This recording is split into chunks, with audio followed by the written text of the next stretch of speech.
Good day everyone and a blessed Sunday to all. Naghahanap ba kayo ng perfect pasyalan pagkatapos magsimba? Saktong-sakto at nakahanap kami ng napakagandang place para puntahan at mamasyal. Ito ay ang G-Farm Eco Park na located lang sa Barangay Polo, Polomolok, South Cotabato. Sure na sure akong may-enjoy ang buong family dito, lalong-lalo na ang mga bata. At ayan na nga, pagkapasok mo pa lang ay makikita mo na ang zipline for kids kung saan nag-enjoy talaga ang mga kapatid ko. Meron sila ditong mga upuan kung gusto mong mag-unwind. At syempre, meron din sila ditong 3D gallery. Mamaya ipapakita ko sa inyo yung mga pictures na nakuha namin. At sa sobrang excited namin at hindi na kami makapaghintay at ayan na nga si Papa ay nag-posing-posing na siya sa loob ng bote. Kapag pumesto ka dyan sa corner, ay mag-i-illusion siya na kunwari nasa loob ka ng bote. At kinakailangan mo rin kunin ito sa tamang angle para naman makatotohanan. Ini-instruct nga ng co-teacher ni Papa at isa rin sa may-ari ng Eco Park ang mga kapatid ko. At pagkatapos nun ay dumiretso na kami dito sa kabayo.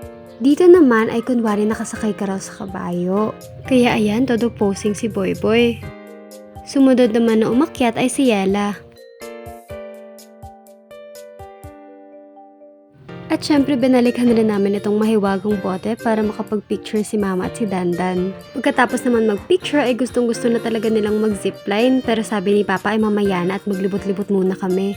Napaka-hospitable and friendly rin ng mga staffs nila dito, lalo na yung co-teacher ni Papa na siya rin yung nag-picture sa amin. At kung napagod kayo sa pag-iikot ay huwag mag-alala dahil meron sila ditong kainan sa loob mismo ng Eco Park.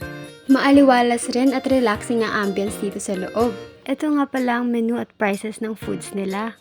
Napakabilis ng serving time at ayan na nga yung in-order namin, adobo at tinolang manok.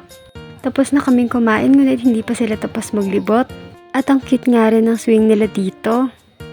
Nag-enjoy talaga yung mga kapatid ko. At ito na nga yung pinakahintay ng dalawang kapatid, ang zipline. Pero hindi naman ganun kataas at kalayo yung kanilang zipline dahil para lang ito sa mga bata.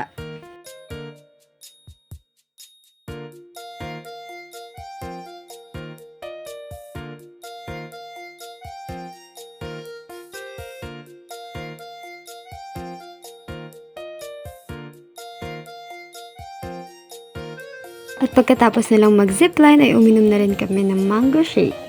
At ang bilis nga rin naubos dahil sobrang sarap. At yun lamang for today's video. Thank you so much for watching!